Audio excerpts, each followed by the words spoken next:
Welcome back, folks. Thank you so much for tuning in. I super appreciate it. This week, we're going to be looking at another Game Boy classic in the form of the pink puffball known as Kirby. Now, I'm still kicking myself about Super Mario Land not playing it early enough. I'm really kicking myself about this game. Kirby's Dreamland 2, in my opinion, is probably the best one out of the first three games in the series. And obviously Dreamland 3, because Dreamland 3 is not that good. But just how good is Kirby's Dreamland 2? We'll have to find out. Here's the intro.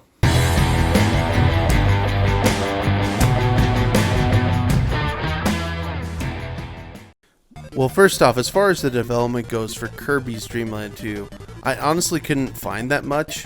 With this game being the second game in the series, they wanted to follow up with a game with powers like Kirby's Adventure and put it on the Game Boy. The game was released on the Game Boy on May 1st, 1995, under the name Kirby's Dreamland 2. The story follows Kirby as usual, who finds that Dreamland is being taken over by an evil called Dark Matter. Dark Matter wanting to take over Dreamland and possess the inhabitants. Dark Matter possesses King Dedede, and then Kirby sets out to take out the Dark Matter. With his new animal friends, Kirby gathers all the rainbow drops and takes on King Dedede, who's not much of a king, and not much of a fight in this case.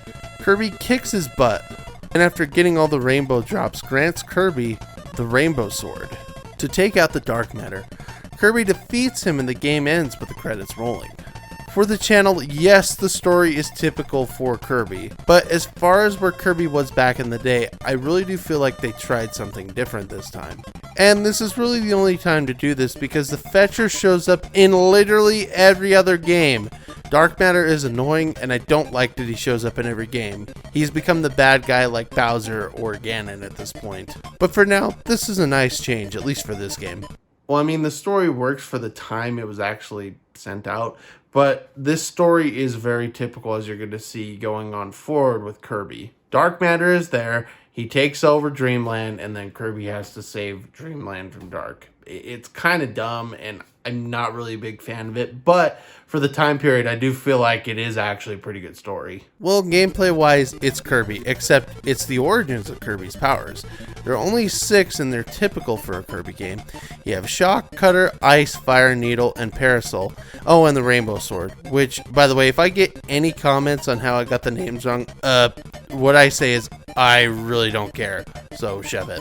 But you need to gather the rainbow drops to get to the last ending of the game, and you're really going to want to use the animal buddies, which one gives you a piggyback, the other one helps you fly, and the other one helps you swim. You can get the other 2 buddies for RNG 100% purposes, which is my only real gripe here. But yes, if you don't get both a male and female of these slime buddies, you only get 98% and do not finish the game with a 100% file, which is kind of stupid, but for a Kirby game, I would rather just get the best ending.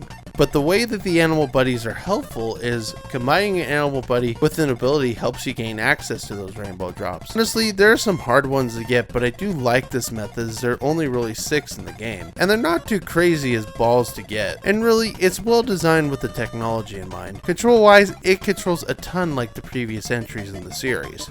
Instead of double jumping with AA to be able to float, you have to press up on the D-pad to float up. And I will say, I really don't like this method of floating. I'm happy in Kirby Superstar and onwards they got rid of this, because sometimes I'm in a hurry and if you accidentally press up, then you'll float up in the air, which is not a fun time. And it can cause issues for you to get places with a higher jump, and it can also cause deaths, which is really frustrating. But it's not too bad, but I am happy it's something that they did improve on. Other than that, the game controls very well. Nintendo just impresses me with their control in these Game Boy games. It really works well, and I really enjoy the Game Boy games as a result now. The music for this game is very good for a Kirby game. I mean, that's really tough to say because there's so many great soundtracks in Kirby. This game really does make great use of the sound chip, and if you even just listen to the overworld music for each world, it's very good. And you know a soundtrack is good when even the level sounds before you enter the level sound good. Kirby's Dreamland 2 gameplay is just spectacular, and it's really fun. As we reach the end of the review, I have to say this game is just awesome. The game was spectacular with how it controls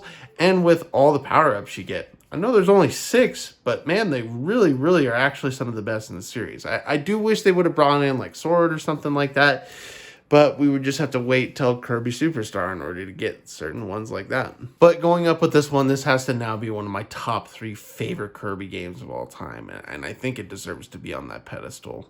So here's my final thoughts on Kirby's Dream Land 2. Well, the game looks excellent for starters. I love the art direction that comes into this game. Overall, with the controls and the way you get the rainbow drops is super creative and fun. The only nitpick I have is how you float, but honestly, that's not a huge deal. This game is a perfect Kirby game, and I love this game so much. I'm disappointed in myself for not playing this and Super Mario Land 2 earlier. Well, folks, we're reaching the end of the marathon. I will see you next week for Banjo-Tooie. See you then. Thanks for watching, folks, and I'll see you in the next episode.